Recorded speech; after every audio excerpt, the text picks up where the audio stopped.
Hello, everyone, and welcome to another episode of Emotional Eating Unwrapped. I'm your host, Alana Kessler. I'm so excited to be here today talking about this topic because I feel like it's very appropriate for this time of year to talk about how to stop people pleasing and how to create boundaries because this is a really important topic when it comes to weight loss, when it comes to our relationship with food and eating, and just when it comes to our ability to take care of ourselves and make sure that our lives are as fulfilling as we want them to be. So, today we're going to take a look at how these factors impact our overall self worth. And though it is not about food per se. Moving through life without strong boundaries and a tendency to avoid conflict at all costs can actually become a major trigger for emotional eating and weight gain. Self-worth is a key. It's a key step to achieving wellness, fulfillment, weight loss, personal growth, and resourcing the motivation it takes to create the lives of our dreams and the lives we deserve. So, without a solid foundation of self worth, we can get bogged down by insecurity, negativity, and fear. And these are all major blockages to living a life that is that is really just one that we are excited to wake up every day and live, right? We don't want to be bogged down by anxiety. We don't want to be bogged down by thinking everything is working against us. And so let's talk about why having a strong sense of self worth and why developing the skill of creating boundaries and stopping the tendency to people please, why it's so important and how that really impacts our relationship to our bodies and our relationship to food. So, having a low sense of self is disempowering. Okay. When we feel like we are not deserving, when we're constantly second guessing ourselves or worrying about what other people are going to think about us, or constantly our attention is constantly monitoring, hyper vigilant, right? When we have this type of attitude towards life, it's very, very disempowering. Okay. And when we're in a state of being disempowered, it ends up causing feelings of shame. And those feelings of shame can then be displaced towards our relationship with our body image and our relationship with food. Secondly, low self worth keeps us susceptible to getting taken advantage of. It keeps us susceptible to prioritizing other people's needs, wants, and desires over our own. Having a low sense of self is isolating because when we have a low sense of self, we want to avoid judgment at all costs. We want to avoid feeling rejected at all costs. And so we can end up feeling lonely, and we could end up actually second guessing and questioning our own lovability. And so without feeling empowered, without feeling prioritized, and without feeling lovable, we can self-sabotage, right? If we don't feel empowered, prioritized, and lovable, we will consciously or unconsciously self-sabotage our deepest, deepest desires, which makes long-lasting change and actualizing our dream life, our dream experiences, our dream relationships more difficult to achieve.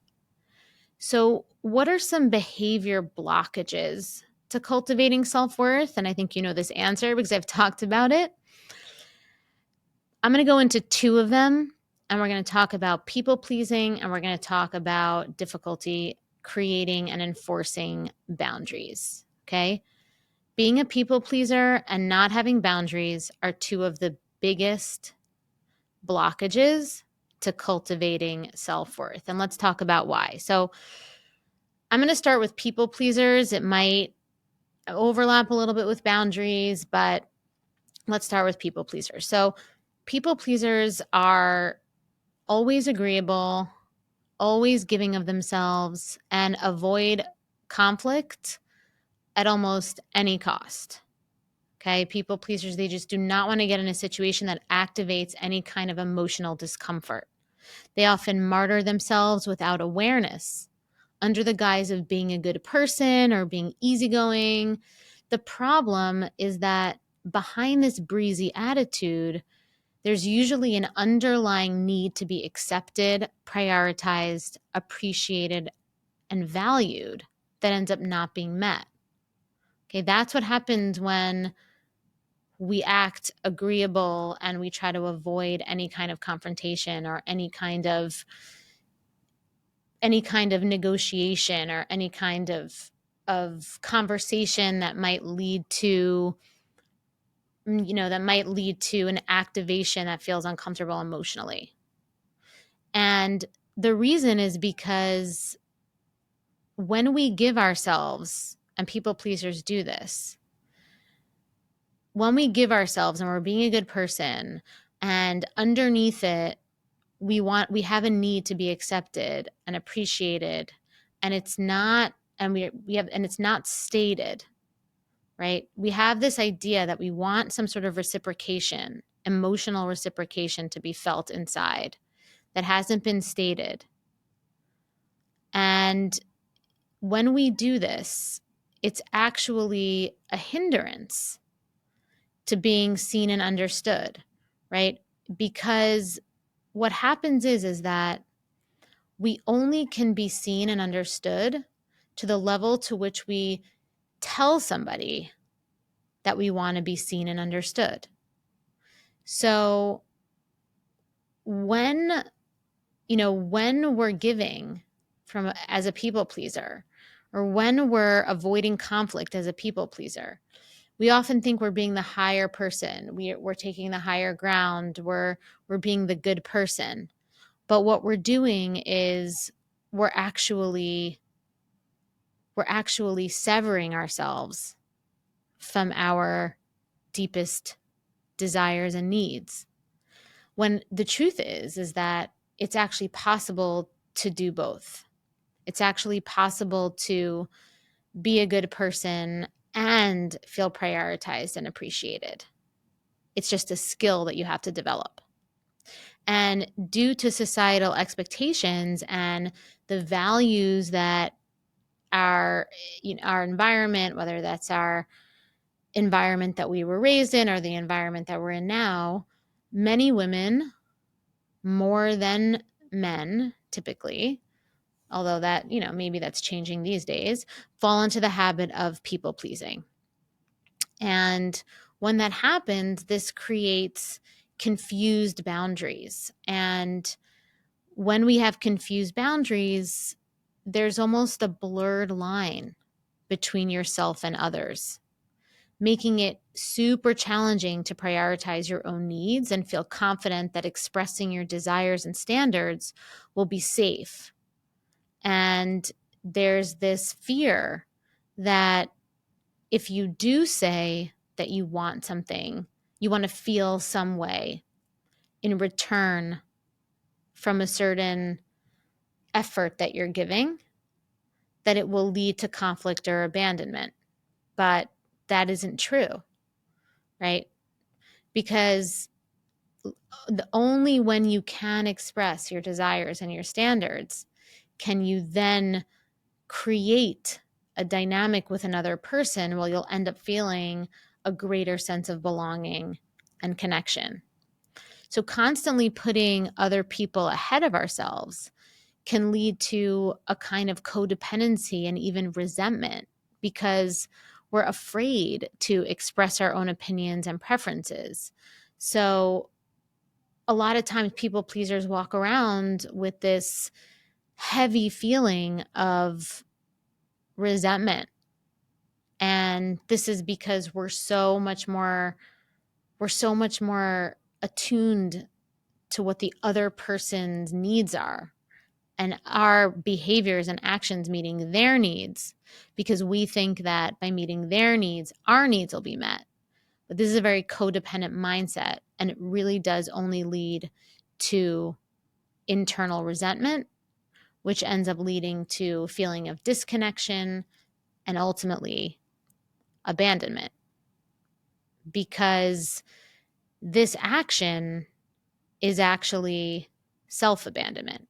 And self-abandonment is the foundation of low self-worth. Self-abandonment is essentially the root cause of turning to coping mechanisms like emotional eating and using eating and weight gain as a way to protect ourselves and create boundaries.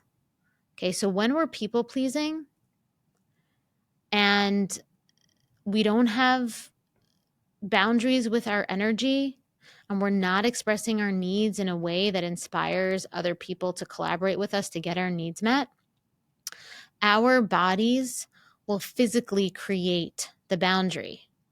And I've seen this over and over again. I saw this with myself, and I saw this with my clients, that weight gain and unwanted weight that seems like it cannot come off, whatever you do,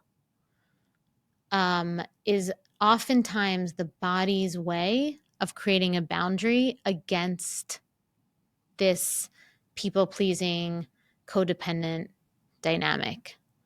But what it does is it disempowers us, and it puts us in that state that I talked about in the beginning, this disempowered state, this isolated state, this feeling of wanting to stay small, right? It's not an empowered boundary.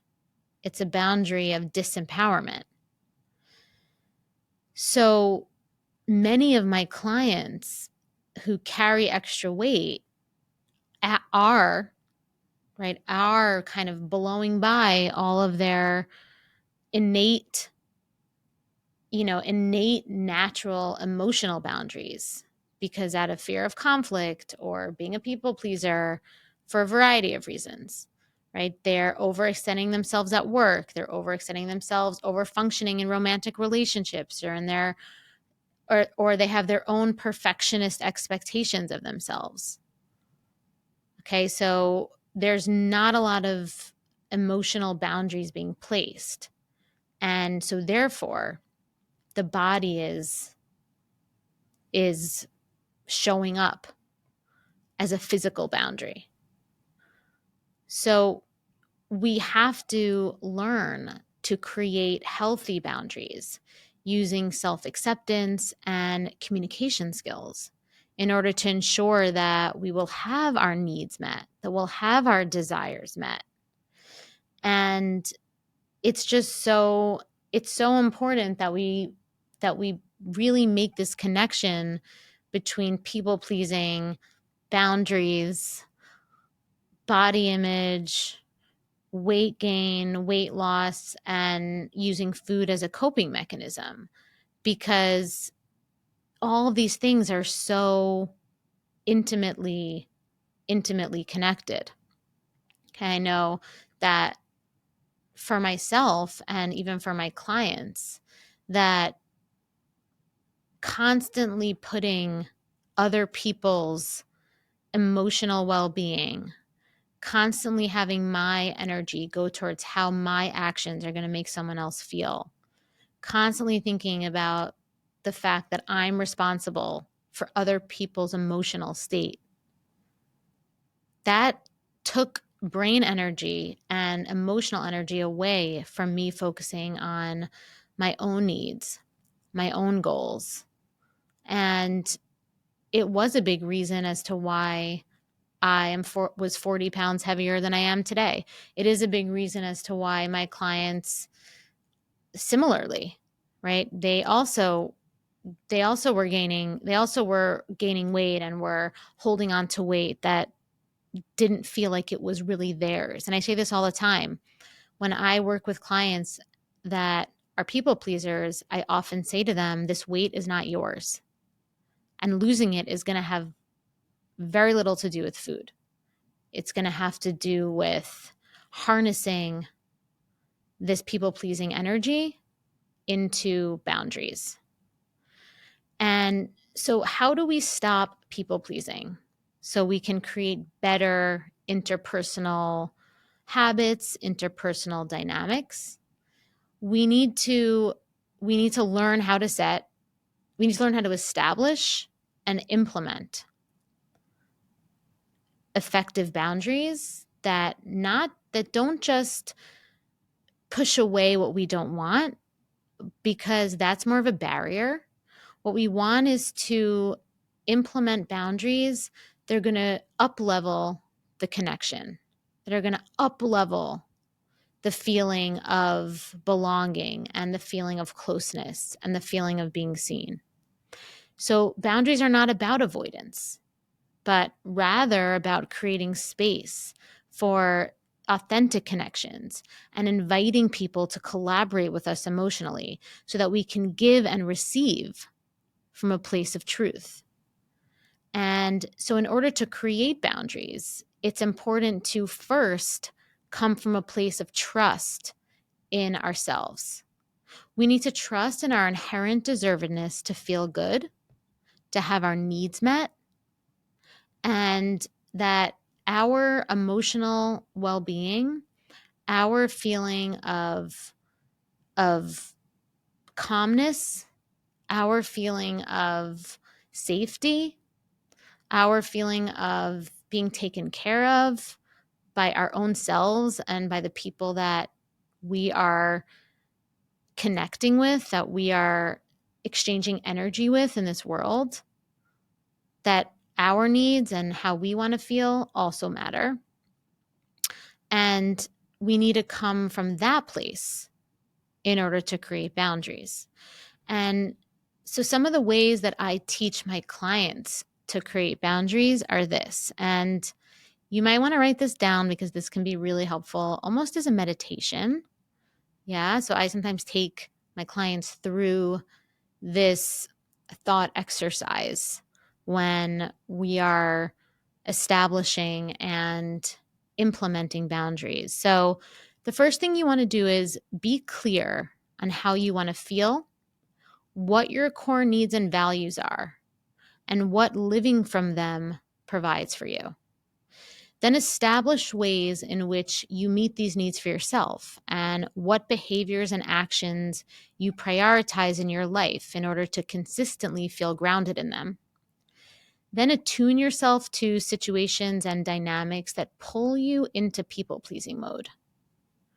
And then you want to practice pausing before immediately going into yes mode or people-pleasing mode, and try to stay in that stillness, right? Try to stay in that place and check in with yourself and ask yourself these questions. What do you really want to do in this moment? How do you want to feel? And what action would you need to take to achieve this? Okay. But most importantly, I really encourage you to remember that people pleasing, it's almost like a reflex, and it takes time to disentangle the behavior. So the more aware and the more reflective you can be, the more you will change this behavior, and the greater potential that that you will really be in control of creating the life of your dreams, creating a life of worth, creating a life of connection, and creating a life of self-love. And you will notice that as you shift the people-pleasing tendencies and establish healthy boundaries in your relationships, establish healthy boundaries with yourself, your relationship to food will be better, and your unwanted weight will easily come off. So thank you so much for listening to today's episode. And don't forget to join me again next week with another new episode about emotional eating so you can fall in love with eating, start losing weight, and keep it off with sustainable strategies and lasting change. As always, if you enjoyed today's episode, please subscribe, leave a review, and share it with someone who might benefit from this empowering message. I also have lots of free resources on my website to help you on your journey to loving food and losing weight, just go to www.bewellbyak.com. And until next time, I'm Alana, and thank you for listening to Emotional Eating Unwrapped.